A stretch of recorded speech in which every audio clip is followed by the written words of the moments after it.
한 발 더 깊이 있게 뉴스 속으로 시사인이 만드는 정치 라이브 김은지의 뉴스인 3월 13일 방송 시작합니다. 안녕하세요. 저는 시사인 김은지 기자고요. 오늘은 금요일, 그래서 다시금 특별한 방송으로 돌아왔는데요. 오늘 저희가 붙인 이름은 경제통 특집입니다. 이름하여 경제특집인데 사실 저희가 경기가 한참 좋을 때, 주가가 좋을 때 이 세 분을 섭외를 했거든요. 그런데 이 이란 전쟁이 터져가지고 여러 가지 이야기를 더 많이 해볼 수 있을 것 같다는 생각이 듭니다. 세 분의 경제통 모시겠습니다. 세 분 안녕하세요. 네, 안녕하세요. 네, 또 오늘 주가가 좋지는 않지만 그래도 화기애애하게 한번 시작해 보도록 하겠습니다. 우리 더불어민주당의 김태년 의원님이시고요. 네, 반갑습니다. 안녕하세요. 그리고 우석진 명지대 교수님 안녕하세요. 네, 안녕하세요. 네, 그리고 진보를 위한 주식 투자라는 책을 써서 베스트셀러 작가에도 오르신 광순의 복덕방 대표 이광수 대표님이십니다. 안녕하세요. 안녕하세요. 예, 반갑습니다. 네. 제가 시작부터 경기가 좋을 때 이분들을 분명히 섭외를 했는데 2주 사이에 무슨 일이 일어난 건가라는 생각이 들거든요. 많은 분들이 요새 주가 자기 계좌 보시면 속상해 하시기도 하고 도통 세상이 어떻게 돌아가냐 궁금해 하실 텐데 세 분의 해안과 함께 앞으로 우리가 어떻게 해야 될지 좀 이야기를 나눠보면 좋을 것 같고요. 그래도 오늘 나온 게 이재명 대통령의 매주 나오는 갤럽 조사인데요. 대통령의 지지율이 최고를 다시금 경신을 했고요. 거기에 대한 긍정 평가가 경제 민생 뿐만 아니라 부정 평가 또한 1등이 경제 민생이던데 이제 그만큼 경제에 대한 많은 관심들이 높다라는 생각이 듭니다. 정치권에 계시는 우리 김태년 의원님부터 네. 좀 이러한 상황에 대해서 어떻게 보고 계시는지 궁금합니다. 그러니까 이제 이번 주 조사만 놓고 보면 최고치들을 지금 찍고 있거든요. MBS도 그렇고 갤럽도 그렇고. 네. 그러면 지금 이제 중동 사태가 터져가지고 예. 우리 국민들이 느끼시기에 되게 위기 상황이잖아요. 근데 이 위기 상황을 어떻게 잘 관리하냐가 이제 이재명 대통령을 포함한 정부 집권 여당의 능력이 될 텐데 예. 그 점에 대해서 되게 평가를 해주시는 것 같아요. 아. 위기 관리 능력에 대해서. 위기 관리 능력이 있다. 예, 그리고 이제 국민들이 체감하는 것은 당장 유가 문제일 텐데 유가 관리와 관련해서도 매우 신속한 대책을 내놓고 계시잖아요. 더더욱이나 이제 이런 위기 상황에서는 경기가 안 좋아지면 서민들이 제일 힘들거든요. 그럼요. 예, 그러니까 없는 사람들한테 더 크게 다가오거든요. 그 고통이. 예. 그런데 신속하게 또 추경 편성 지시도 했기 대통령이, 때문에 예. 그러니까 국민들을 좀 안심시키고 계신다. 예, 음. 그게 아마 영향을 미치고 있는 것 같아요. 네, 우석진 교수님 보시기엔 어떠세요? 그러니까 우리 공약을 한번 해보면은 이제 취임하는 동안에 주가에서 5천 예. 하냐 마냐 이제 뭐 그런 거였잖아요. 지금은 이제 한선이 5천이 됐잖아요. 그러게요. 오늘도 네. 떨어졌지만 5,400대이긴 합니다. 네, 그리고 이제 우리 투자자들은 항상 최고가가 우리 본전이 되는 거 아니겠습니까?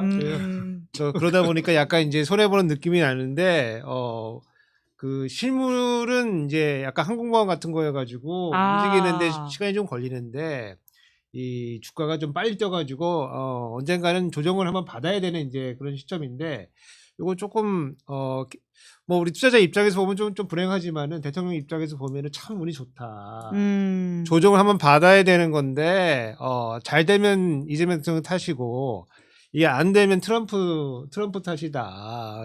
이런 상황이 됐기 때문에 뭐 어떻게 보면 좀 이 통치 차원에서 보면은 참 운이 좋으시다 이렇게 좀 보고 있습니다. 네. 여당 의원 옆에 앉아 있는데 참 운이 좋다고 하니까 분명히 내가 실력이라고 했는데 운이라고 바로 답답하셨습니다. 아니 그러니까 이제 아니 어차피 조정을 받아야 되는 건데 예.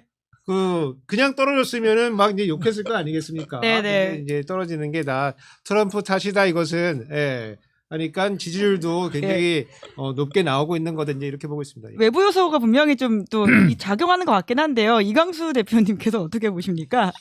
근데 뭐 우 교수님 말씀하셨듯이 예상치 못한 일이었기 때문에 사실은 이걸 저희가 예측하거나 미리 준비하기는 굉장히 어려웠는데 예. 그럼에도 불구하고 저는 실력을 높게 사고 있습니다.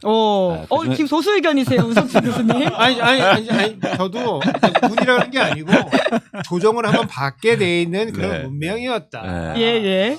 근데 이제 우 교수님 말씀하신 것처럼 이런 이제 위기 때 어떻게 됐냐면 한국의 코스피가요 5천에서 6천 가는데 18일 걸렸어요. 와, 진짜 그때 어지러웠어요. 왜냐하면 굉장히 빠른 속도로 올랐기 때문에 자산시장의 변동성을 키울 만한 그러니까 요소가 일단 됐었거든요. 그런데 이런 위기가 왔을 때 크게 하락할 수도 있었다. 그런데 예를 들어서 아까 말씀하신 것처럼 뭐 5천의 지지대가 형성되고 예. 5,400, 5,500 이렇게 일종의 회복 탄력성이 높게 유지되고 있는 가장 큰 이유는 오. 저는 한국의 주식시장이 지금 신뢰가 쌓이고 있어요. 예. 그 신뢰의 핵심은 뭐냐면 여러 가지 있겠지만 그중에서 이재명 대통령이 이 위기를 대하는 자세에 있다고 보고 있습니다. 그중에서 저는 그 발언 중에서 가장 주목하는 건 뭐냐면 강제로 증시 부양하지 않겠다. 아. 이게 핵심이라고 봐요. 예, 예. 그러니까 예를 들어서 금융시장 안정기금을 100조 원 정도 해라. 빨리 해라. 이런 말을 하면서 어떻게 얘기하냐면 그렇다고 해서 강제로 증시를 떠받치지는 않겠다. 이게 어떤 보기에는 여러분들이 주식 투자할 때는 아이고 빨리 주식 사줘야지 6천 빨리 올려줘야지 사실 이렇게 생각하는지 모르겠지만 절대 아니에요. 시장의 신뢰를 확보하고 안정적으로 투자를 하기 위해서는 쉽게 말해서 정부가 그라운드를 만들어주고 예. 든든하게 나는 뒤에서 받쳐줄게요라고 하는 거지 적극적으로 참여하면 안 됩니다. 아하. 그러면 신뢰가 무너지거든요. 예. 그런 차원에서 이번에 이재명 대통령이 한 말 중에 증시를 강제로 부양하지 않겠다. 이게 저는 굉장히 큰 얘기였어요. 아. 그래서 이 얘기를 하는 건 제가 외국인 투자자들한테 저한테 피드백을 많이 줬는데 예. 어떻게 하냐면 한국의 주식시장이 진짜 달라질 수 있겠다. 그렇게 얘기하더라고요. 진짜 분명히 그랬으면 좋겠네요. 그러니까 예. 위기 상황에 대비하기 위해서 선제적으로 대응하기 위해서 정책 금융 여러 정책 수단을 동원하는데 예.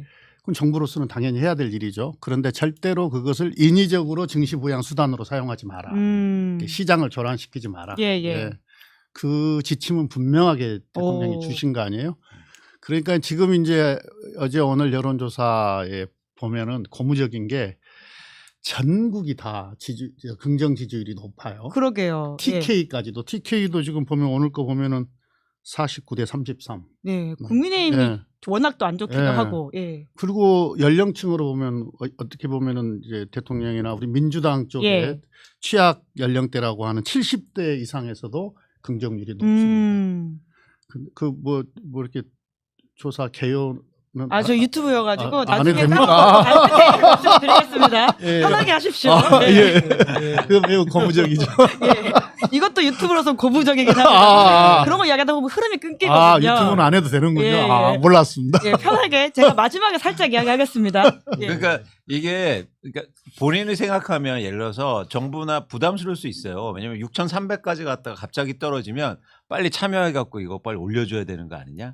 이런 조급함이 생길 수 있는데 그런 조급함을 내지 않았다는 게 전 너무너무 좋았다. 아하. 그리고 이게 앞으로 사실 이번에 변동성이 줄어들고 대외적으로 불확실성이 없어지면요.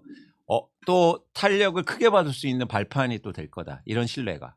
그래서 저는 의미 있게 보고 있습니다. 우리 우석준 교수님이 반드시 말씀을 지금 하셔야 될 타이밍입니다. 아니 저도 뭐 동의합니다. 그러니까요. 100% 동의하고 지금 윤석열이하고 최상목이가 지금 이 국면을 이끌고 있다고 생각하면 좀 아찔하지 않습니까? 그러게요. 네. 윤석열이 뭐 할 거냐면은 이제 국민연금 이사장 들어와라. 그렇죠. 그리고 트위트 까가지고 맞아요. 다 털어넣어라. 이제 막 이런 거 할 거 맞아요. 아니겠습니까? 맞습니다. 예, 그리고 최상목이는 이제 뭐 할 거냐면은 이제 증권사 사장들 모여라 그래가지고 예. 증시 이제 요거 떠받들라 그래가지고 그거 막 이제 사고 있을 거예요. 그래서 맞습니다. 그래서 인위적으로 이제 부양하면서 이제 이거 우리가 성공했다. 그쵸. 뭐 그러고 있을 거고. 한동훈 뭐 전 대표는 지금 뭐 하고 있을 거냐면 누구 잡으러 다닐 거 아니겠습니까? 아하. 사범들 잡아야 된다 그러면서 이거 일으킨 사람들 뭐 아찔합니다 진짜. 어질어질합니다 진짜.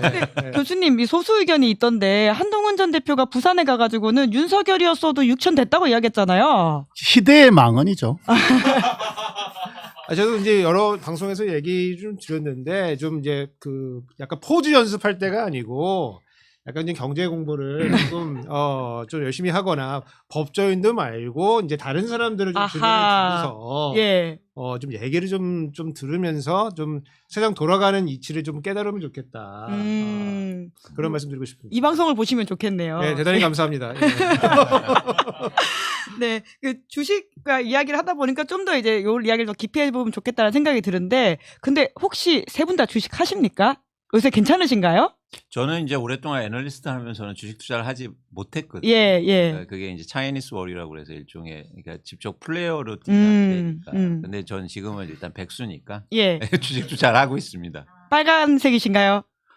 아니 근데 이게 뭐냐면 아니 근데 왜 이런 말씀을 드리냐면 제가 이제 책도 쓰고 지난해 4월부터 예. 전국을 돌아다니면서 주식해야 된다. 예. 네, 그래서 저는 이제 국민들이 주식을 해야 된다. 이걸 외치면서 예. 저도 안 하면 안 되겠죠. 근데 그때가 3천이 안 됐을 때요. 와. 그러니까 플러스가 안 될 수가 없어요. 예, 예.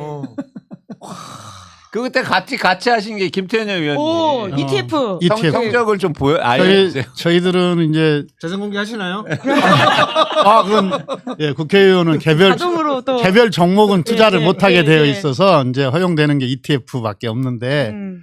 작년 5월에 제가 들어갔어요. 야.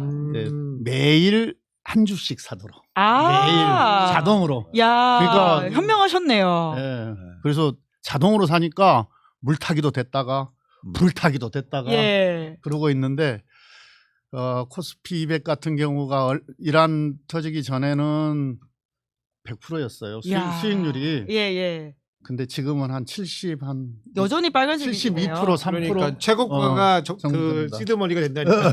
그러니까 이게 저는 이제 특히 대선 국면이었고 뭐 대통령 공약에도 선거 공약에도 있었고 그리고 민주당에서 그걸 얘기하면서 그러니까 항상 저는 이게 공약과 이 실행에서 아쉬웠던 지점이 말은 그렇게 하면서 많은 정치인들이 행동하지 않잖아요. 쉽게 말해서 부동산 예를 들어서 사지 마라, 부동산 투자하지 마라. 그래서 본인이 투자하고. 그러게요. 예. 근데 이번에 주식시장을 여기서 김천현 위원님 이제 선두로 해서 주식을 얘기하면서 본인들이 투자하시는 거예요. 이게 또 신뢰자산을 만든 겁니다. 아, 같이 이렇게 그렇죠. 너무 국장에 대해서 투자한다라는 걸. 그렇죠. 그래서 그런 걸 이제 보여주시면서 소통하고 이런 모습이 저는 그냥 계셔서 드리는 말씀이 아니고 너무너무 좋다. 예, 그게 자산시장은 그런 신뢰가 쌓여야 돼요. 아. 그리고 얘기는 그렇게 하는데 예를 들어서 막 자기는 투자 안 해. 그리고 미국에서 엔비디아 투자하고 있어. 이러면 누가 한국에 국장을 사겠습니까? 대한민국에. 그러게 사실 관료들 주식 보면 굉장히 서학개미가 많았던 기억이 나네요. 그렇죠. 근데 김태현은 해외 주식 한 주도 없었지. 한 번도. 최상목에는 그 국채 그렇죠. 뺏긴했잖아요. 미국 국채 네. 샀죠. 네. 야. 샀죠. 참 그런 것만 보더라도 그러니까 그 신뢰를 만들어 가는 데 있어서 한국 사회의 주요 이제 그 그룹에 계시는 분들의 역할이라는 게 되게 중요하다라는 생각이 드는데 저희 댓글창에도 지금 임금님계 캔디님이 저도 단 한 주도 팔지 않고 굳건히 버티고 있습니다. 국장을 믿어요. 이렇게 댓글 써주셨고요. 심지어 이제 강미진님께서는 어제 삼성 주식 샀다. 희망찬 이야기를 좀 해달라는 말씀을 하시는데 대단히 감사합니다. 예. 그러니까 저한테 도움이 좀 될 것 같습니다. 예. 어떤 점에서 아니 좀 삼성 주가를 좀 떠받들어 주면은 저도 네, 좋죠. 그러니까 그러면 우리 강미진님을 위해서 제가 특별하게 희망찬 얘기 해드릴게요. 예. 저는 그러니까 희망 그냥 섞인 얘기는 아니고 진짜 희망찬. 네. 그러니까 거기는 근거가 있어야 되죠. 뭐냐면 이제 3월 1일부터 10일까지 한국의 반도체 수출이 발표됐는데 역대 최고 규모고요. 아. 그 슈퍼사이클 그게 그대로 숫자로서 보여지고 있다는 그렇죠. 거네요. 예, 예. 그래서 저는 3월이 좀 걱정됐거든요. 왜냐하면은 예를 들어서 중동의 문제도 있고 뭐 3월이 좀 매출이 줄 수 있지 않을까 예. 걱정했는데 예. 1월부터 10일까지가 역대 최고 수치를 또 기록했고 예. 그런데 흥미로운 게 뭐냐면 2월에 1월부터 10일까지 숫자 비교해서 약 20%가 안 되게 증가했는데요. 16% 정도 증가했는데요. 그때보다 조업일수가 훨씬 낮아요. 그러니까 3월은 우리가 하루가 대체휴일이 있었기 때문에 6.5일을 일했거든요. 예. 그래서 이렇게 적게 일했는데도 그만큼 증가했다는 건 올해 예를 들어서 3월 전체의 반도체 실적을 역산으로 추산해 보면 전월 대비해서 30% 이상 증가할 겁니다. 야. 그럼 어떻게 되냐면요. 삼성전자 SK하이닉스 영업이익이요. 진짜 깜짝 놀란 실적이 나올 수도 있어요. 야. 네, 숫자로 보여주고 있다는 거예요. 네네. 물론 네. 자기 비투 같은 건 절대 안 되시고요. 있는 안에서 이제 투자를 하시면 그쵸, 된다라는 그쵸. 말씀. 자기 판단 하에서 예. 대통령도 말씀하셨잖아요. 주식 투자는 자기 판단 하에서 네. 하는 거고 결과에 대한 책임도 본인이 네. 지는 거기 때문에 신중하게 하셔야 되는데요. 이제 숫자로 말씀하셨는데 저도 들은 이야기입니다만 예. 판교에 가면 호텔이 몇 개 있어요. 오. 예. 거기가 만실이라는 거 아닙니까? 근데 반도체를 사러 온 전 세계 바이어들이 그 반도체를 구매하기 위해서 물량을 할당받기 위해서 장기 숙박을 한다는 거 아니에요? 해외 바이어들이 지금 예, 판교에 굉장히 많다. 반도체 살라고 야. 물량 확보하려고. 오. 판교까지 갈 게 아니고 예. 노트북 사려고 지금 뒤져보면은 가격이 2배가 됐습니다 지금 노트북이. 아. 그러니까 실물은 분명히 그렇다. 교수님 제가 성남 출신이어서 아, 저 성남 강조하셔야 돼요. 매일 판결을 가셔야 돼요. 성남 사랑합니다. 예. 매일 성남 판결을 사랑합니다. 가셔야 돼요. 성남 네. 사랑합니다. 아니, 근데 저희가 이제 이렇게 괜찮을 거다 신뢰에 대한 이야기를 많이 하긴 했는데 근데 당장 또 이제 오르내림세가 워낙 크다 보니까 불안한 부분들도 있거든요. 근데 왜 이렇게 급등세가 또 떨어질 때 이렇게 확 떨어지느냐에 대한 질문도 안 할 수는 없을 것 같아요. 우리 우석진 교수님은 어떻게 그러니까 보십니까? 뭐 근본적으로는 우리나라 자본시장의 개방도가 아주 높기 때문에 자본이 왔다 갔다 하기 굉장히 좋은 예. 구조로 돼 있어요. 네네. 그게 첫 번째고 두 번째는 이제 세계에서 큰 이제 이 펀드를 운영하는 사람들이 포트폴리오를 구성하는데 예. 예컨대 뭐 전쟁 났다 그래가지고 안전자산을 확보를 해야 되면은 그 중에 일부를 정리를 해야 되는데 가장 손해를 덜 보면서 팔 수 있는 시장이 어디냐? 예. 그러면 한국이 물량도 많고 받아주는 사람도 많고 기관도 또 받아주기 때문에 예. 쉽게 던지고 달러로 바꿔서 나가거든요. 아. 그러다 보니까 우리나라가 여러 가지 뭐 산업 구조도 좀 취약한 부분이 있지만 자본 개방도가 높고 시장이 지금 소화가 잘 되기 때문에 예. 아무래도 세계에서 사건이 생겼을 때 좀 취약한 구조가 있는 거는 사실이다. 그런 측면에서 지금 최근에 이제 이 이란 관련된 전쟁으로 이제 전세가 더 어렵거든요. 그렇죠. 근데 보통 한 2, 3% 정도에서 조정을 하고 있는데 우리는 한 7% 정도까지 왔다 갔다 하면서 변동성이 굉장히 지금 확대가 되어 있는 상황입니다. 그래서 그런 거는 이제 우리 경제 산업 구조, 자본시장 구조, 그다음에 이 개방도 이런 것들이 맞물려 가면서 그리고 거기다가 또 제가 뭐 최근에 뭐 생각하고 있는 거는 이제 뭐 주린이라고 최근에 이제 자본시장에 이제 진입한 투자들이 초보자. 많은데 예. 이런 충격 안 당해봤을 거 아니겠습니까? 그렇죠. 이게 낙폭이 그러니까 크니까. 이러면 망하는 건가 이러면서 던지시는 분도 계시기 때문에 그런 음. 것들이 공진하면서 지금 변동폭이 좀 커졌다. 근데 이게 몇 번 이제 거치다 보면은 이 또한 지나가리라. 예, 그런 마음으로 이제 차분한 투자자로 변모한다. 외국인 자금이 빠져나간 것에 대해서 걱정들을 좀 하시는데요. 주기적으로 보면 주기적으로 밸런싱 과정을 거치지 않습니까? 근데 우리나라가 급등을 했기 때문에 예. 차익 실현이 아주 높잖아요. 예. 던지고 나가기 예, 좋다. 예. 아니 근데 저는 다시 들어온다. 예. 왔다 갔다. 다시 들어온다. 이렇게 보는 거죠. 네. 예. 그러니까 아무래도 많이 올랐기 때문에 또 이렇게 밸런싱이 될 수 있는 상황이다라는 말씀이신 것 같은데. 다만 이제 우리 개인 투자자들이 개인 투자자들이 비투는 조금 그럼요. 자제해 주셨으면 좋겠어요. 지금 예탁금이 지금 지금 132조까지 지금 늘어나 있고 또 뭡니까 대출. 그렇죠. 그게 비투 보통 이제 그것도 지금 많이 그것도 좀 많이 늘어나 있는데 그렇게까지는 하면 안 된다. 신중하셨으면 좋겠다는 말씀을 드립니다. 예. 특히나 이제 코스피 시장이 워낙 이제 많이 오르다 보니까 새롭게 투자처를 생각하시는 분들은 코스닥도 꽤 들어갔거든요. 근데 코스닥 관련해 가지고는 사실 아직 이제 어떻게 판단해야 되는지에 대한 고민들이 다들 있으신 것 같은데 우리 또 김태년 의원님이 관련된 법안도 현재적으로 내시지 않으셨습니까? 우리가 이제 코스닥이 처음에 만들어질 때 이제 이유가 있으니까 만들어졌을 거 아니에요. 목적이 있을 거 아니에요. 그러니까 기술 혁신 벤처 기업들의 자금 조달 창구, 또 회수 시장 이런 목적으로 만들어져 있었거든요. 그러니까 이런 목적의 시장은 성격상 장기 투자를 하는 거거든요. 처음엔 조그만 했죠. 근데 이걸 키워서 수익률을 높이는 이런 성격을 갖고 있는데 오히려 우리나라 지금 코스닥은 거꾸로 되어 있어요. 아주 그냥 단투가 횡행하는 그런 시장이 됐는데 그건 그만큼 우리 투자자들이 우리 코스닥에 대한 신뢰가 없다는 거 아닙니까? 그러니까 기관 투자도 덜하고 주로 개인 투자가 이루어지는 거고 그래서 이건 제대로 혁신해야 된다. 시장의 신뢰를 확보하기 위해서 제대로 혁신해야 된다. 그러려면은 지금 거래소를 지주회사로 두고 코스피와 코스닥을 분리 독립시켜서 운영할 필요가 있겠다. 첫 번째가 그거고요. 두 번째는 시장이 제대로 작동하기 위한 감시기구가 필요한데 이걸 아예 외부에다가 만들어서 어떤 시장의 투명한 감독 관리를 하도록 하자. 그 다음에 이제 이 기술 벤처는 좀 이 상장 기준을 유연하게 만들어서 그 성격에 맞게 그러니까 다산 많이 들어오게 하고 대신 퇴출에 대한 기준을 명확하게 해서 네네. 일정 요건에 안 맞으면 퇴출을 시켜서 다산 다사 예. 구조를 만들어서 요 코스닥 자체가 하나의 혁신 거래 시장이 될 수 있도록 네. 만들 필요가 있을 것 같습니다. 우리나라 코스닥 시장이 기업 수로는 한 1,900개쯤 되니까 전 세계 2위거든요. 그렇군요. 근데 네. 코스피 대비해서 시장 규모는 시총은 한 14%밖에는 안 됩니다. 근데 미국을 보면은 뉴욕 거래소보다도 우리나라 코스피 같은 뉴욕 거래소보다도 우리 코스닥 같은 나스닥이 더 많아요. 규모가 더 그렇죠. 큽니다. 예, 예. 물론 기업 수는 우리나라보다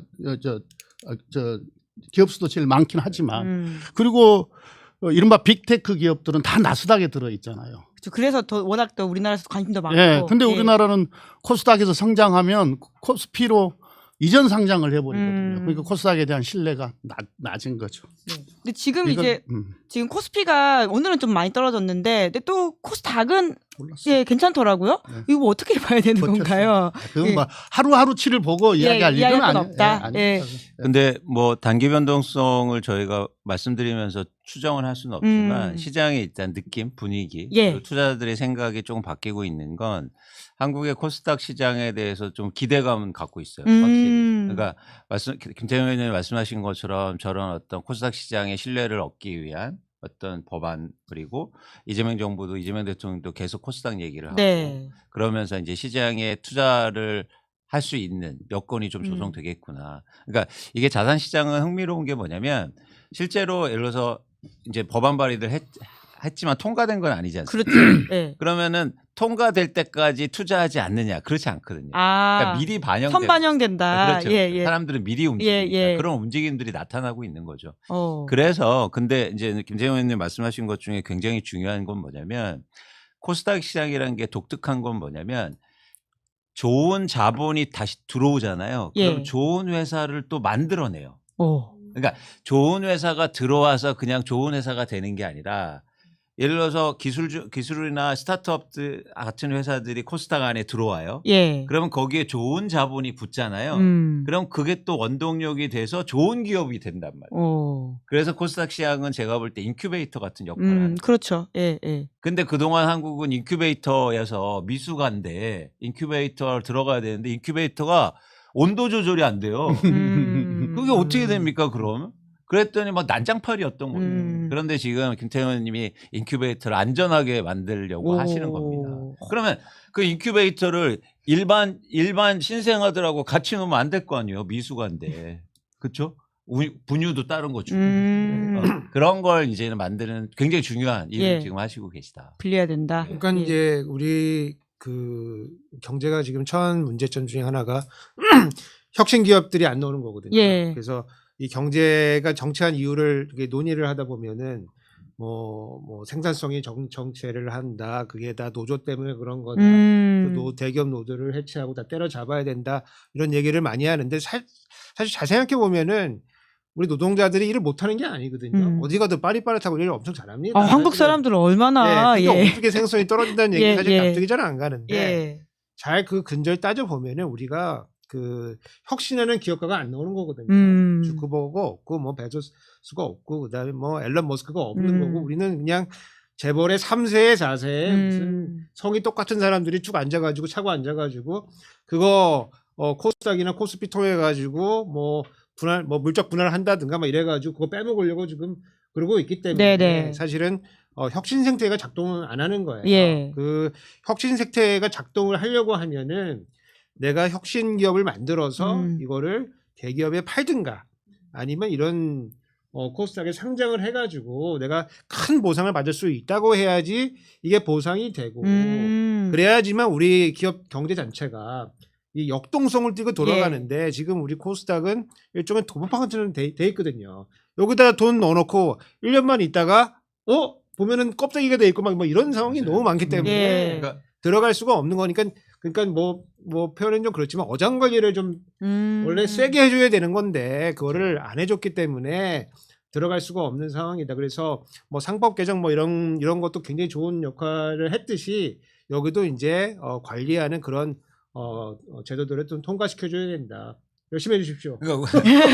열심히 하셔야 됩니다. 유 교수님이 되게 중요한 말씀하셨는데 예. 여러분 생각하시기에 투자와 도박이 뭐가 다르냐면 투자할 때 어떻게 해야 되냐면 투자는 오랫동안 해야 되는 거고요. 네. 도박은 한번 돈을 따면요 바로 나와야 돼요. 아하. 그래서 정선 한번 가보셨어요? 아니 못 가봤습니다. 거기 이 부장님 그 정선 한번 한국인 들어갈 수 있죠. 있죠. 가보시면 만약에 강원랜드 돈을 초심자의 행운이라고 그런 게 있습니다. 처음 가시면 돈을 따게 돼요. 착하게 만드는군요. 네, 근데 따면 무조건 자리를 털고 나와야 돼요. 도박은 그래요 원래 확률적으로도 보면. 그런데 돈을 따면 이제 실력인 줄 알고 오래 자리에 있다가 패가망신하는 거예요. 패가망신. 한국의 코스닥 시장이 그랬단 말이에요. 그래서 그냥 돈 먹으면 바로 나와버려. 야.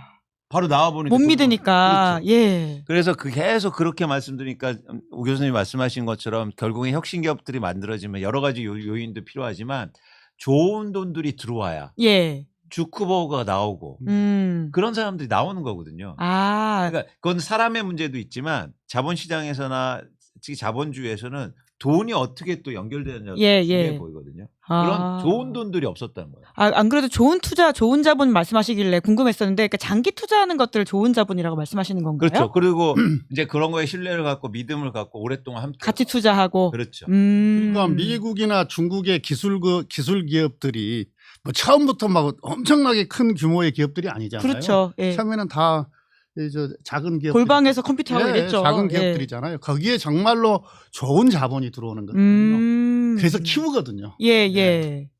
우리도 이 코스닥이 그런 시장의 역할을 해줘야 된다. 우리나라의 전체적으로 혁신성을 높이는 역할을 해줘야 된다. 그런 취지입니다. 근데 지금 노조에서 좀 반대가 있는 것 같고 그래서 이제 아직 법안이 완전 통과는 되지 않은 것 같은데 어떻게 됩니까? 토론회도 해야 되고요. 또 정부하고도 지금 활발하게 의견 지금 주고받고 있는 중이고 정부도 지금 검토하고 있고요. 저희들은 또 저희들대로 또 관련 단체들, 시장의 단체들 다 모셔서 토론회도 하려고 하고 있고요. 뭐 그런 과정에서 노조의 의견도 저희들이 또 수렴하고 그렇게 할 겁니다. 근데 현재까지로 놓고 보면 시장의 반응은 아주 좋아요. 이거 꼭 필요한 조치다. 이런 의견이 많습니다. 대통령도 코스닥 시장에 대해서는 굉장한 관심과 그리고 메시지를 내고 있는 것 같아서 아마 변화가 있지 않을까라는 좀 기대가 되기는 한데 근데 가장 중요한 건 결국은 사실 정부가 잘하는 것도 잘하는 건데 외생 변수가 너무 강해졌다라고 하는 부분인 것 같거든요. 그러니까 우리가 컨트롤할 수 없는 트럼프발 리스크라고 하는 것이 언제까지 갈 것이냐에 대해서도 중요하게 좀 봐야 될 부분인 것 같은데 어떻게 보십니까? 이 트럼프발 이슈가 어떻게 좀 잦아들고 우리가 이걸 대응을 해야 되나? 가장 어려운 문제입니다. 이건 진짜 약간 무당의 영역이긴 합니다. 트럼프가 어제 다르고 오늘 다르거든요. 아니, 지금 얘기했다가도 2시간 뒤에 말 바꾸고 그렇죠. 뭐 오늘 얘기했다가 또 저녁에 아침에 이야기했다가 저녁에도 말 바꾸는 사람이어서 정말 예측하기가 힘든데요. 그래도 아마 트럼프 지금 속마음은 끝냈으면 할 거예요. 왜냐하면은 이제 이게 자기들 중간 선거 뭐 꼭 그것만은 아니겠습니다만은 중간 선거를 치르기 위해서 전쟁을 일으켰던 측면도 있거든요. 원래 이제 전쟁이 일어나면 지지율이 높아지니까. 국내 정치적으로는. 국내 정치적으로는. 그런데 지금 지지율이 이 전쟁에 대한 지지율이 30%가 안 돼요. 믹돌아요. 그러니까 트럼프가 의도했던 바가 이루어지지 않고 있죠. 거기다가 유가 미국은 요 기름값이 오르면 견디질 못하거든요. 그렇죠. 지금 그런데 지금 이제 감당할 수 없을 정도 수준으로 기름값이 오르게 됐을 경우에 그 후가에 대한 두려움이 트럼프는 분명히 있는 거죠. 그래서 속마음은 끝내고 싶을 텐데 그런데 지금은 또 트럼프가 끝내고 싶다고 끝낼 수 있는 상황이 아니에요. 또 이란이 또 이란이 그렇게 세게 나오고 얻어맞고 또 어떻게든 뭐 오늘 뭐 어젠가요? 뭐 피해 보복 뭐 이런 이야기도 하고 그러던데. 최고 지도자가 세게 나오고 있습니다. 그래서 이거 참 예측이 안 되는데 우리 희망상 우리뿐만이 아니라 뭐 전 세계의 희망상은 빨리 끝내야 된다. 그렇지 않으면은 우리 경제에 너무 큰 부담이 온다. 그러니까 뭐 윤석열 표현대로 하면은 브리타를 맞은 거죠. 브리타를 재판에서 한 말이죠. 예. 멀쩡히 깨어났더니 토요일에 전쟁을 일으켰으니까 이거 예. 미리탈 맞은 건데, 약간 뭐 전쟁을 일으킨 이유는 뭐 여러 가지 설명하지만은 지금 이제 따져 보면은 뭐 이란하고 미국하고는 사실은 오만을 중재자로 해가지고 협상이 잘 되고 있었는데 이제 이스라엘에서 공격을 한다. 그래서 거기에 끌려 들어갔다. 뭐 이제 이런 식으로 지금 설명을 하고 있어요. 근데 지금 나올 만한 지금 명분이 지금 만만치가 않아가지고 지금 이제 다 힘들어지는데 뭐 이란도 아까 의원님 설명해 줬지만 이란도 지금 강경파인 이제 그 모스타바가 지금 예.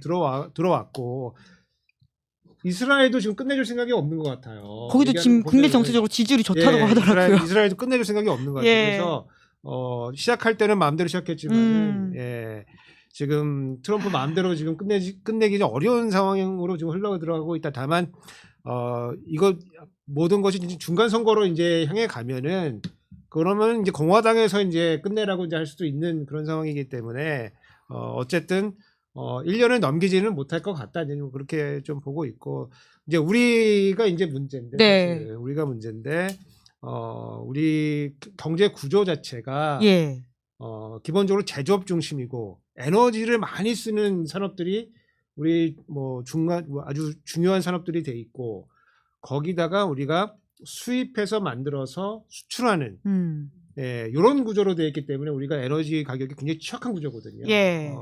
그러다 보니까 우리 경제가 이 상황이 장기화되면은 이제 이른바 스태그플레이션으로 끌려 들어간다. 그래서 그거를 이제 염두에 두고 너무 단기에 끝난다고 약간 희망을 가지면서 그렇게 정책하면 안 되고 중장기로 갈 수 있다는 가능성을 염두에 두고서 예. 단기적인 정책도 그렇게 그 맥락 속에서 나와야 된다. 좀 이렇게 보고 있어. 예. 그러니까 당장 환율이 이제 문제인데 이광수 대표님은 이런 고환율과 관련해서는 좀 어떻게 보십니까? 뭐 유가가 계속 고유가로 되고 거기에서 이제 우 교수님 말씀하신 것처럼 국내의 변동성이 커지면 환율이 계속 오를 수는 있는데요. 그런데 뭐 폭등 수준이라든지 이렇게 과도하게 오르는 거는 이번에 한번 봤기 때문에 예. 그 이상 오르는 건 좀 제한적이라고 보고 있습니다. 그러니까 저는 이런 어떤 대외 불확실성 이슈들 뭐 전쟁인 거죠. 전쟁 일이 맞나요? 하여튼 미국과 이스라엘이 침공한 건데. 그렇죠. 예. 근데 이런 것들을 이제 투자 관점에서 제가 이제 판단할 때는 뭐냐면 전 그렇습니다. 그러니까 투자는 미래를 상대하는. 그런데 그러면 이제 예측을 해야 되잖아요. 예. 근데 저는 변하는 것을 예측하는 건 불가능하다고 봐요. 그러니까 뭐냐면 트럼프의 마음은 맨날 변하기 때문에 예측이 안 됩니다. 본인도 모를 거예요. 그래서 예. 자기 마음. 그래서 저는 그걸 예측하려고 하지 않아요. 예, 예. 내가 예측하려고 노력하는 거는 변하지 않는 거. 이게 언제 오느냐. 이거. 오. 그러면 변하지 않는 건 분명히 있습니다. 전쟁은 무조건 끝나요. 그건 변하지 않는 거죠. 예. 거기에 맞춰서 예를 들어서 우 교수님 말씀이 그래서 너무 좋은 건데 그러니까 결국엔 변하지 않는 사실이 있다. 그런데 그게 기간의 문제니까. 예. 그러면 그 기간을 최대한 늘려놓고 준비를 했으면 좋겠다. 그럼 준비는 어떤 거냐면 예. 할 수 있는 걸 해야죠. 할 수 없는 걸 하지 마. 그러니까 윤석열 이제 말씀하시니까 윤석열 때 어떤 일이 있냐면 예를 들어서 수출이 줄어들어요. 그럼 뭐라고 한지 아십니까? 대책이 그리고 전망이 반도체 수출이 좋아져서 수출 증가할 거래요. 자기가 할 수 있는 게 아니잖아요. 예. 네? 자기가 뭐 AI 뭐 데이터 센터를 만들 거예요. 반도체 수요를 증가시킬 거예요. 근데 그게 전망이고 대책이에요. 예. 근데 이번에 이재명 정부를 보세요. 유가가 오른다. 그래서 유가를 뭐 안정시키고 이런 얘기를 하는데 주유소 가격을 낮추는 이거 할 수 있는 거지 않습니까? 라면 가격을 낮추겠다 할 수 있는 거잖아요. 그래서 저는 결국엔 그러니까 전 이재명 대통령이 지금 그러니까 주식 투자를 오래 해서인지 이 사고법이 행동하는 법이 주식 투자자처럼 행동하시는 게 너무 좋아요.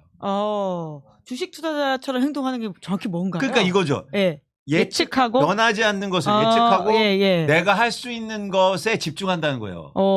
좋은 주식 투자자. 그렇죠. 그러니까 어떻게 하냐면 예를 들어서 이런 거죠. 건강한 주식 투자자. 그렇죠.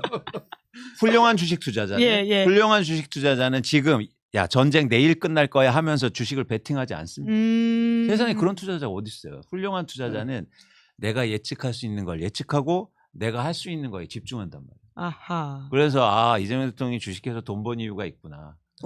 처음엔 좀 힘들었다고 본인도 말을 하긴 하던데. 그건 이제 초창기니까. 예. 근데 이제 저도 집권당의 그 의원이니까 예, 이 말씀 중진이시죠. 이 말씀을 좀 드려야 될 것 같은데 우리가 지금 우리 민주당이 네 번째 지금 집권 경험이잖아요.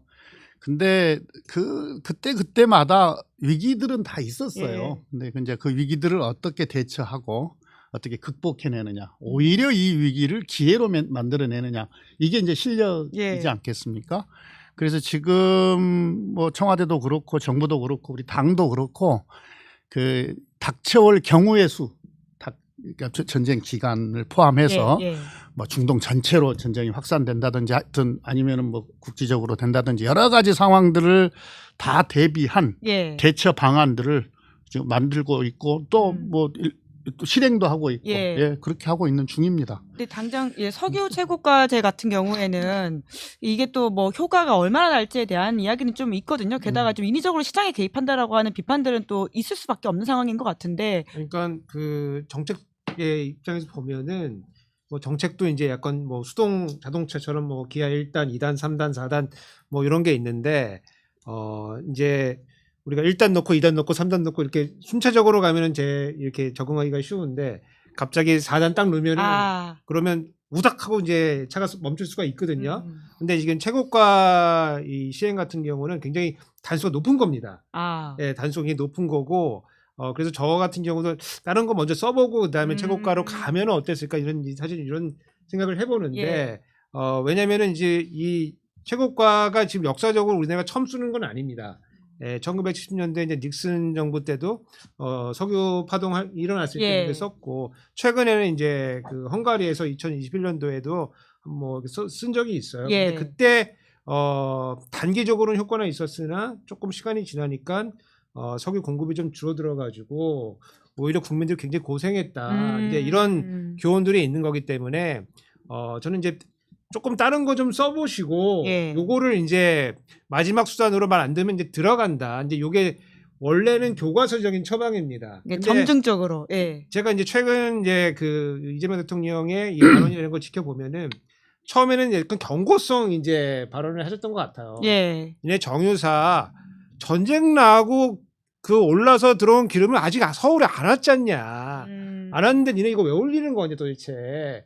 예, 그래서 너무 빠르게 올리지 말고 올리더라도 좀 시차를 두고서 올렸어야 되는 건데 네가 빨리 올리는 거 보니까 우리가 최고 가격을 실행할 수도 있어. 예. 이렇게 됐는데 정유사가 거의 협조를 하지 않았거든요. 다른 물품들은 협조를 많이 하는데 정유사 예. 협조를 안 했어요. 정유사 왜 그런 건가요? 그러니까 이제 거기 담합 구조니까. 담합 구조니까 뭐 니네가 어떻게 하겠어. 믿는 뒷배가 있군요. 그러다 보니까 강한 정책을 내놓을 수밖에 없었을 거다. 다만 지금 나와 있는 버전은 사실은 그 전통적인 최고가라고 보기는 좀 어려워요. 왜냐면 2주마다 지역마다 서로 다른 그렇죠. 예. 그 이 중간 정유사의 가격을 통제하는 거기 때문에 요거는 이제 약한 버전의 최고가이기 때문에 그 급격하게 오르는 거를 약간 그 제어하는 약간 브레이크 같은 역할의 최고가다. 이름은 최고가인데 좀 브레이크라고 보고 있습니다. 예. 그러니까 이제 그런 걱정이 있는 거 아니에요. 이제 최고 기름값을 눌러서 수요를 억제하지 못하면 오히려 이게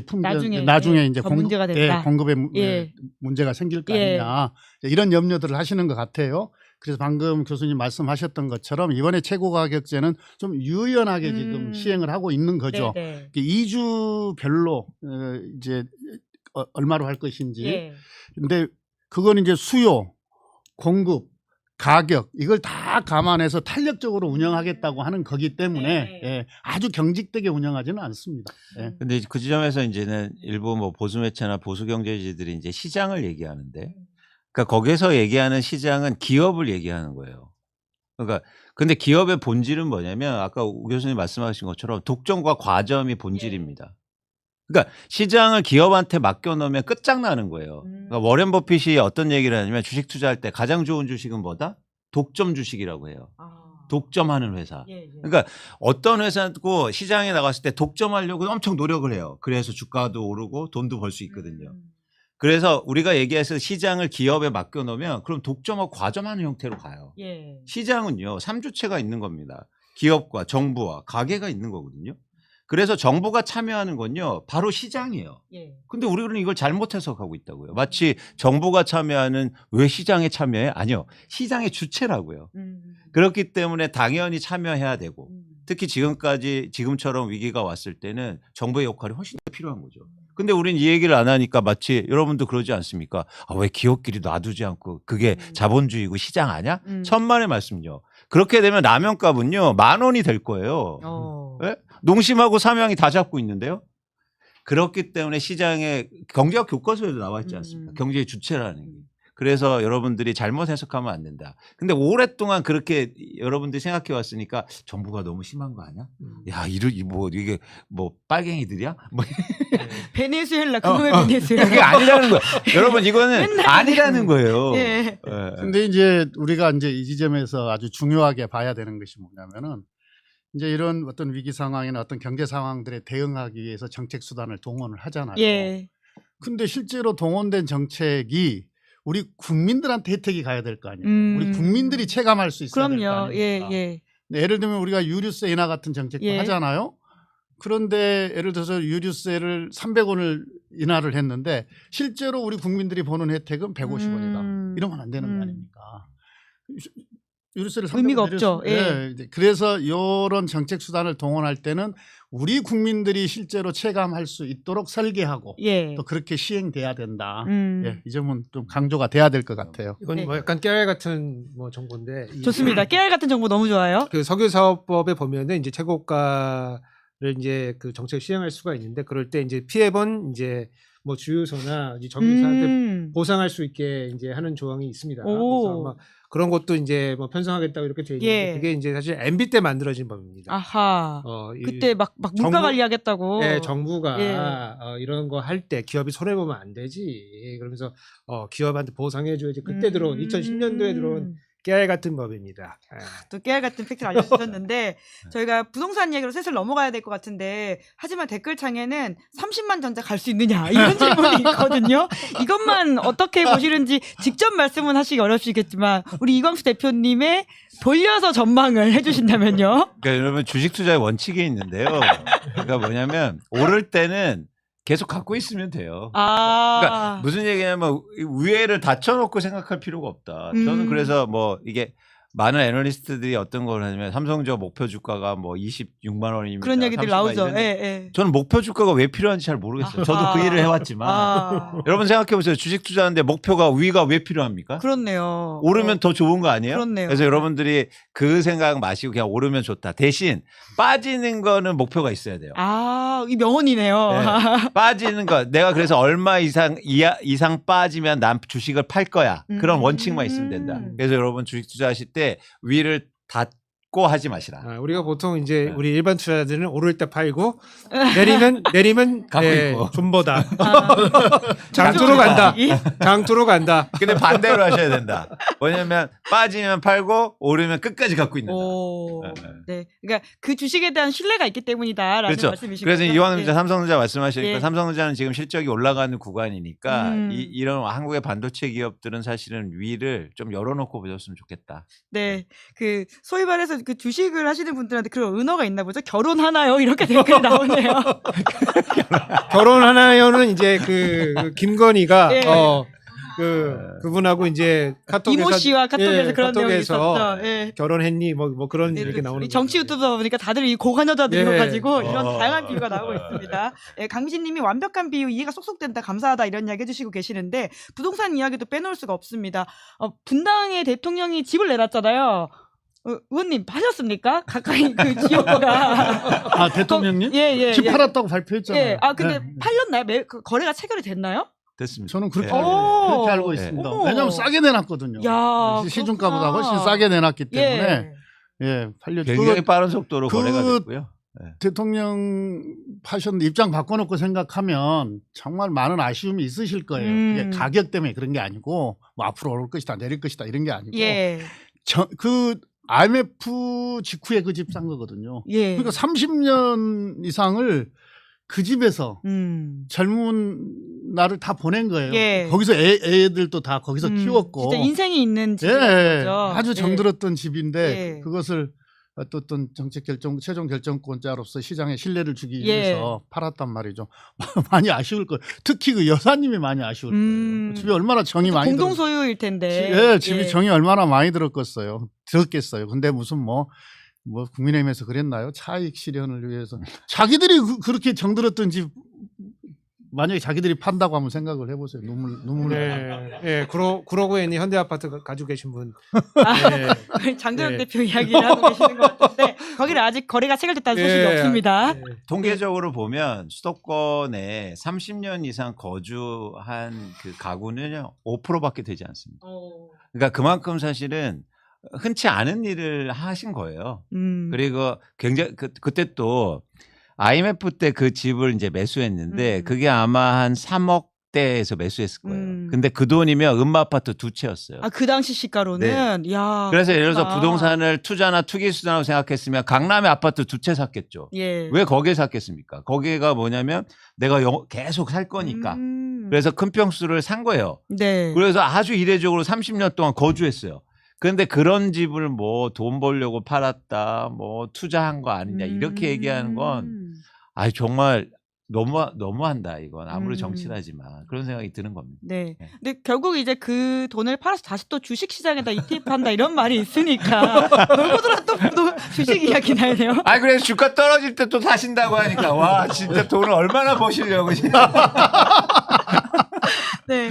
그 5월 9일이 결국은 가장 바로미터일 텐데 이제 지금 이재명 정부에서 부동산 값이 잡히느냐가 굉장한 관심이지 않습니까? 여당에 계시니까 당연히 이제 할 수 있다 이렇게 말씀하시긴 할 텐데 지금 시장 상황을 좀 어떻게 보고 계세요? 그러니까 요 정책하는 사람들은 저도 뭐 당에서 정책위 의장 뭐 원내대표 했습니다만은 하여튼 이 부동산 지수 발표되는 날만 나오면 잠이 안 와요. 어머, 그러시군요. 진짜 그게 어깨가 무거우시군요. 부담스럽습니다. 그러니까 우리나라 이제 워낙 이 부동산에 우리 국민들의 자산이 부동산에 쏠려 있기 때문에 너무 민감하거든요. 그러니까 뭐 100가지를 잘해놔도 요 부동산 정책 관리가 실패를 하면은 이후에 어찌됐든 간에 그냥 지지도가 툭 떨어지고 예를 들면 문재인 정부도 힘들었죠. 정부의 정말. 어떤 신뢰가 떨어지고 이제 이런 걸 너무 많이 봤기 때문에 지금도 매우 아직도 긴장되게 요 부동산 정책은 부동산 시장은 바라보고 있는데요. 지금 다행히 지금 우리 새 정부 들어서서 취한 몇 가지 조치들이 거기 크게 보면 규제 대책이 있고 하나는 공급 대책이 있지 않습니까? 그리고 이제 구조적으로 놓고 보면은 요 자본 시장을 활성화 시킨 거고. 그래서 이런 정책 조합들이 지금 시장에 먹히고 있다.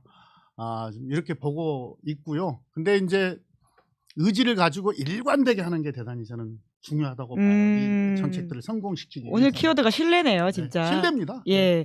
저는 그래서 민주당 굉장히 중요하다고 보는데 지금 그 이재명 그 대통령이 이제 그 양도세 중과세 한다는 것도 아니고 그 유예했던 거를 이제 그렇죠. 원상복귀 이제 안 한다. 거거든요. 그럼 그동안 뭘 해온 거냐면은 그 다주택자 양도할 경우에 그 우리가 보조금을 주면서 그거를 보유하도록 장려를 해왔던 거거든요. 그거를 없앤다고 하니까 그거는 뭐 말이 되는 거죠. 말이 되고 요거는 이제 성공할 거라고 저는 봤거든요. 다만 이제 그 다주택자들이 생각하는 건 뭐냐면은 요거 주장 오래 못 간다 요거. 여전히 그렇게 생각하나요, 다주택자? 그러니까 요거 민주당 내에서 요거 반대 나온다. 요거 좀 지나면은 대선 가까워지면은 요거 나 이거 완화하겠다는 사람 나올 거 아니냐. 아니면 뭐 그 정권이 넘어가는 거는 아니더라도 그 안에서 또 나와. 시장이 이긴다. 나와. 그래서 저는 이제 그 이재명 정부의 그 지금 현재 정책도 중요하지만 민주당 내에서 이 정책을 꾸준히 이제 끌고 나간다는 이제 그런 믿음이 있어야지 이분들도 이제 좀 내놓고 이제 이런 이제 그 의사결정으로 이어지지. 만약에 옛날처럼 이제 하다가 그 반대되는 사람이 또 나올 거 아니겠습니까? 대통령과 반대야 이렇게 해서 그래서 민주당에서 잘해주십사 민주당의 감사합니다. 하실 말이 많으신 것 같아요. 민주당의 소속 의원으로서 분명하게 말씀드립니다. 지금 하고 있는 부동산 대책 정책은 절대 흔들리지 않을 것이고요. 예. 다행히 우리 민주당 의원들은 다주택자가 거의 없습니다. 네, 복덕방 대표이신데 어떻게 보십니까?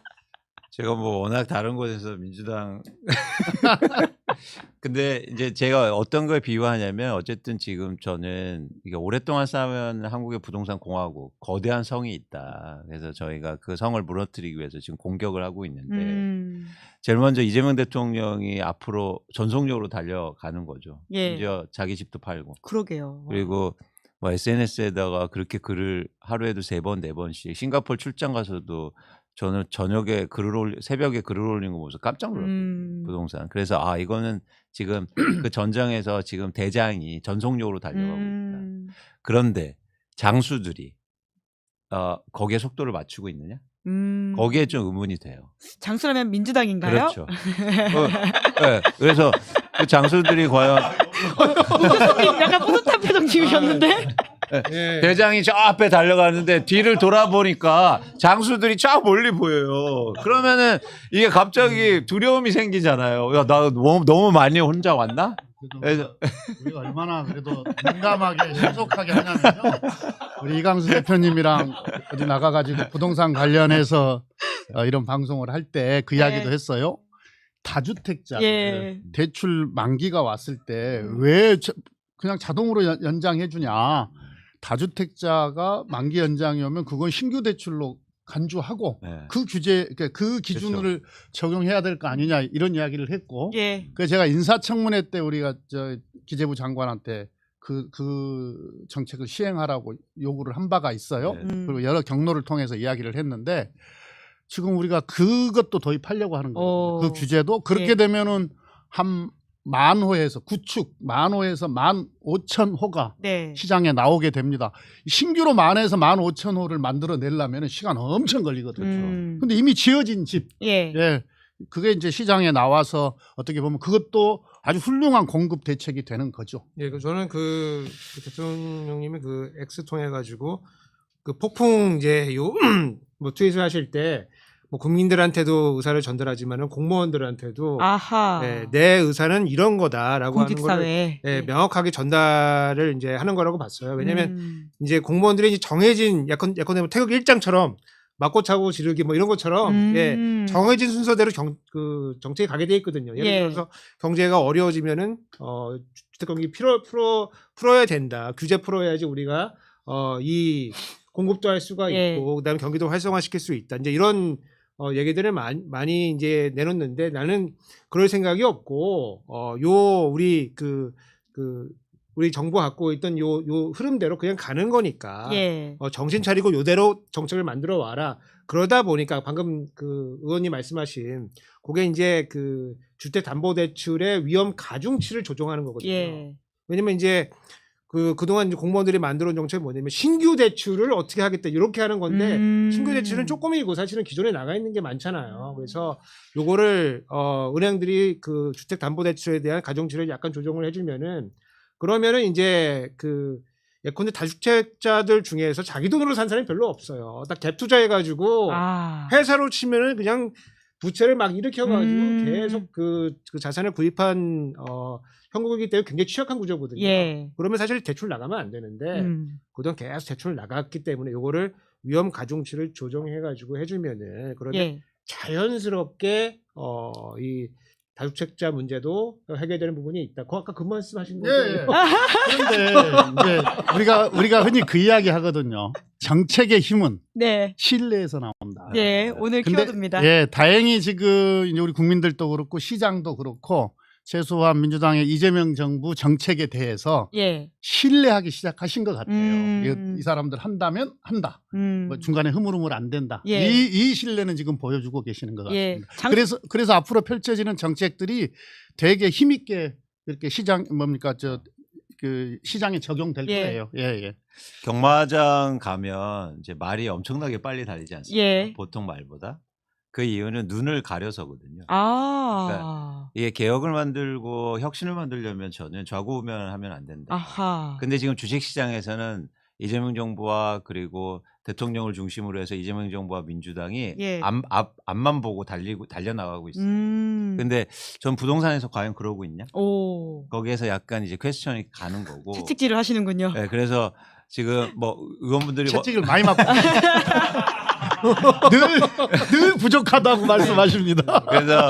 그래서 저희가 부동산 개혁도 부동산 혁신도 이재명 대통령처럼 좌고우면하지 말고 거기서 좌고우면의 핵심은 그겁니다. 예. SNS 그롤처럼 표 계산하지 않겠다. 오. 그거거든요. 결국 그게 세금 문제 아닙니까? 보유세와 관련된 이야기일 텐데. 세금도 그렇고 예. 공급도 그렇고 예. 여러 가지가 사실은 표 예. 계산에서 다 나오는 건데 근데 제가 참 정치는 모르지만 이제는 그게 어쩔 수 없이 반드시 필요하기도 하지만 저는 개혁을 진짜 만들려면 이제 앞만 보고 달려갈 수 있겠다. 네, 그런 말씀을. 우리나라는 기본적으로 이제 조세 혜택을 1가구 1주택을 중심으로 줍니다. 예. 예, 한 집에 주택 하나 정도는 어떤 식으로도 갖고 있으면은 혜택을 줘야 된다. 근데 선진국은 대부분 다 1가구 1거주주택입니다. 네. 네가 한 집을 갖고 있지만 거기 살고 있으면은 혜택을 주는 거다. 그래서 대통령의 정책 방향도 그런 방향으로 네, 좀 그 방향 잡혀 있습니다. 가고 예, 있다고 당도 좀- 그렇습니다. 예, 좀 예. 보고 있고 그다음에 그 주택 정책 굉장히 중요한 게 뭐냐면은 지금 뭐 이제 은퇴하신 분들이 뭐 20억, 30억짜리 주택을 이제 깔고 사시거든요. 그리고 소득이 없어요. 아. 그리고 이걸 유동화하기도 너무 이제 힘든 상황이기 예, 때문에 요 자금들이 그 주식시장으로 가서 예. 장기 투자를 통해서 배당으로 현금 흐름도 갖고 아하. 자산도 증식해서 또 상속하는 예, 예. 예, 아주 아주 EP 3P다. 여러 개를 잡을 수 있네요. 그래서 예. 요 정책은 굉장히 필요하다 이렇게 보고 있죠.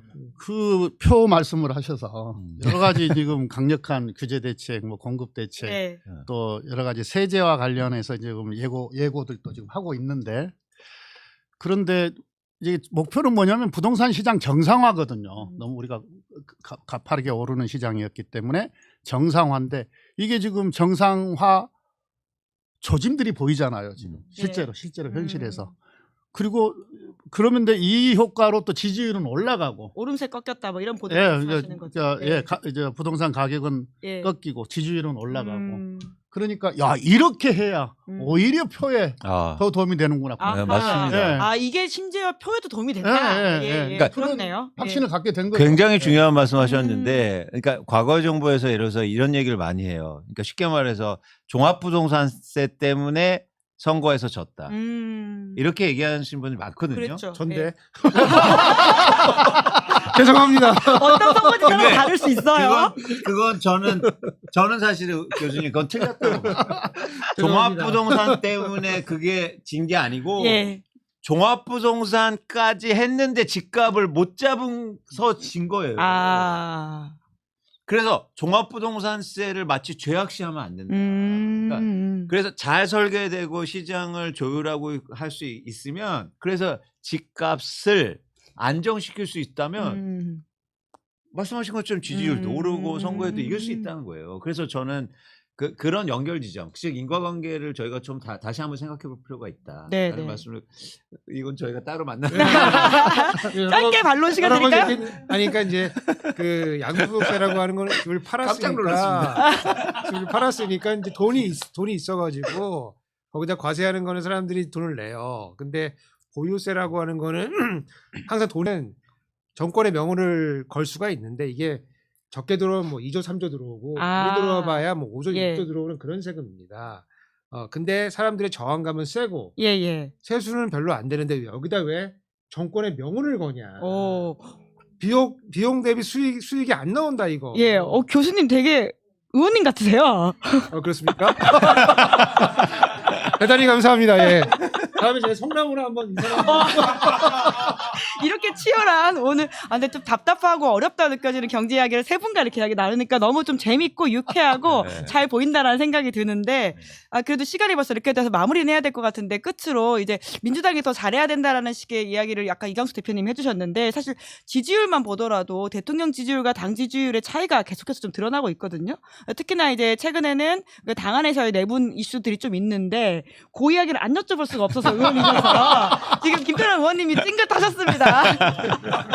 아니, 공소취소 논란과 관련돼 있는 부분에 대한 저희도 댓글창에 어제까지 그런 얘기가 정말 많으셨거든요. 네. 그분 논란은 좀 어떻게 보세요? 그것도 이제 또 지나가는 이슈 아닌가요? 뭐 굳이 오늘까지 그 이야기를 해야 될 거 있나요? 아닌가요? 다음 주면 오늘이면 정리됩니까? 아, 그럼요. 그건. 네, 그 민주당이 더 잘하겠다라는 말씀으로 네, 이해하고요. 지금 검찰 개혁과 관련해서는 지금 뭐 대통령, 뭐 청와대, 정부, 그 다음에 당 그건 다 일관되거든요. 예. 그런데 이제 좀 아주 부분적으로 혹시 뭐 이걸 열어놨다가 다시 옛날 검찰이 또 부활하는 거 아니냐? 뭐 이런 염려 때문에 이렇게도 시뮬레이션 해보고 저렇게도 시뮬레이션 해보고 있는 그런 과정이라고 봅니다. 근데 우리가 하나의 정책을 결정할 때는요, 또 이런 과정도 거쳐야 돼요. 네네. 찬반 뭐 생길 수 있는 문제 다 점검하고 그리고 만드는 게 가장 정확하죠. 네. 네. 막 이것은 막 무슨 세력끼리의 다툼 이렇게 볼 이야기가 아닙니다. 네. 네. 벌써 시간이 이렇게 되어가지고 이제 마무리를 해야 될 것 같은데 사실 우석진 교수님한테도 이제 박홍근 장관 후보자 관련해서 어제 간담회하신 거 여쭤보려고 했는데 마무리 발언으로 해주시면 어떨까라는 생각이 듭니다. 네. 그냥 오라고 해서 한번 간담회 갔다 왔고요. 왜냐면 지금 확장 재정의 시대로 가는 겁니다. 지금 네. 추경도 하겠다고 하고 우리 상황이 이렇고 그다음에 여러 가지 한국 경제 포함해서 여러 가지 위기가 있기 때문에 확장 재정으로 가는 건데. 확장 재정으로 갈 때 국민들이 보실 때 효과 없거나 이제 그 비효율적인 그리고 낭비성 예산은 강한 구조조정을 해야 되는 거거든요. 그래서 어저께 간담회에서 강도 높은 구조조정을 바탕으로 국민들이 납득할 수 있는 확장 재정을 스마트하고 지속 가능한 그런 정책 해야 된다 그렇게 부탁드리고 왔습니다. 네, 아주 잘 된 인사입니다. 딱히 지금 뭔가 잡음이 전혀 안 들려서 네. 무난하게 통과할 거로 그래서 다른 방송에서는 김태년 의원님이 가실 거라고. 저는 다른 걸 하려고 지금 다른 걸 하려고 네. 준비를 하고 있기 때문에 국회의장 다른 큰 일을 네, 성기두설했습니다. 네. 아마 이제 우리가 23일인가 그 인사청문회가 지금 예정되어 예, 있는데요. 23일. 예. 네. 아마 가장 빨리 끝나는 인사청문회가 되지 않을까? 그리고 아마 야당도 정책을 중심으로 한 질의가 이루어지지 않을까 이렇게 예상이 됩니다. 왜냐하면 신상에 대해서 털 것도 없고 물어볼 것도 없어요. 예, 그래서 잘된 인사다 이렇게 아니 말씀하셨죠. 제가 말하는 것은 단순히 신상 문제가 아닙니다. 전반적으로. 예, 예산 예결위 간사도 했고 그 예. 제가 임명해서 한 건데 제가 원내대표 때 예결위 위원장도 한 데다가 원내대표도 했잖아요. 그리고 이번에 이제 새 정부 들어서고 나서 정책기획위원회가 있었잖아요. 사실상 인수위 격이잖아요. 거기 기획분과위원장을 맡아가지고 국정과제 전체를 다 조율했던 사람이거든요. 그러니까 이재명 정부가 어느 방향으로 어떻게 가야 되는지에 대해서 훤하게 꿰고 있기 때문에 그러면 재정 전략을 어떻게 쓸 것인가 이런 것에 대해서 너무 잘 알고 있는 의원입니다. 그래서 정말 잘한 인사입니다. 네, 그럼 마무리하도록 하겠습니다. 끝으로는 이 시국의 투자자인 사람들 혹은 시민인 사람들을 위해서 한 말씀씩 해주시면 어떨까라는 생각이 드는데 우리 이광수 대표님부터 마무리 말씀 부탁드리겠습니다. 이제 많은 분들이 한국의 주식에 투자하셔서 투자하시고 있는 게 사실은 전 개인적으로 너무 좋고요. 반면에 최근에 변동성이 커져서 좀 걱정도 됩니다. 그런데 일단 대한민국에 대해서 신뢰를 같이 함께 하면서 우리가 이제 저는 투표하고 투자는 같다고 보거든요. 그러니까 예를 들어서 우리가 투표를 하는 건 정치의 참여 의식이죠. 근데 투자는요 한국 경제에 참여예요. 예. 그래서 많은 분들이 한국 경제에 스스로 참여하는. 그래서 외면하지 마시고 그렇게 하셨으면 좋겠다. 그래서 저는 그러면 이제 경제에 관심이 더 높아지는 거예요. 그래서 여러분들이 그러니까 좀 용기를 내시고 우리가 좀 함께 투자하는 그런 대한민국이 됐으면 좋겠다는 말씀을 마지막으로 좀 드리고 싶습니다. 네. 그러니까 경제학에는 자기 실현적인 예언이라는 게 있습니다. 잘 된다고 생각을 하면은 그리고 그렇게 투자를 이끌어 나가면은 뭐 기업도 기울이 되고 우리 한국의 내수도 살아나고 또 세계로 뻗어나갈 수 있기 때문에 한국의 미래를 믿고 투자를 하시면은 뭐 좋을 것 같습니다. 자본시장, 뭐 금융시장 이걸 정상화하고 활성화하는 데는 어쨌든 믿어야 될 거니까 신뢰가 있어야 투자들을 하게 될 테니까요. 그래서 이제 저희 같은 정치하는 사람들은 시장이 아주 공정하고 투명하게 그렇게 운영될 수 있도록 작동될 수 있도록 그런 구조를 만드는데 뭐 법적인 뭐 제도가 필요하면 정비할 것이고요. 뭐 여러 가지 정책이 필요하면 또 만들어낼 것이고 최선을 다하도록 하겠습니다. 예, 오늘 덕분에 너무 재밌게 이야기를 또 들었고요. 많이 배우는 시간이었던 것 같습니다. 실무하시고 학계에 계시고 또 정책 하시니까 이 조합이 좋아가지고 많은 분들도 댓글창에서 이 조합 너무 좋다라는 이야기를 해주시는데. 근데 정치보다 더 재밌지 않나요? 정치 자주 할까요? 이슈보다? 자주 할까요? 아니 저 김태년 의원님한테 하시는 말씀인 줄 알고 순간 당황했어요. 아니, 저희 오늘 꼭지가 네. 저는 너무 재밌었습니다. 정치 이슈보다 더 재밌지 예. 않냐고. 사실상 이게 정치 이슈죠. 왜냐하면 많은 분들이 진짜 아까 말씀해 주셨던 것처럼 투자이자 그리고 투표이기도 한 거니까 연관된다라는 생각이 들어서 너무너무 재밌게 들었고요. 자기 실현적 예언을 해보자면 저희도 곧 70만이 다가오고 있는데 자, 오늘 방송 재밌게 보셨다면 구독, 좋아요, 알림 설정 잊지 마시고요. 오늘 방송은 여기까지 하고 마무리하겠습니다. 세 분 감사합니다. 고맙습니다. 네, 김은재 뉴스인 3월 13일 준비한 방송 여기까지고요. 저는 다음 주 월요일 오후 5시에 돌아오겠습니다. 구독, 좋아요, 알림 설정 버튼 잊지 마시고요. 감사합니다. 시사인이 만드는 정치 라이브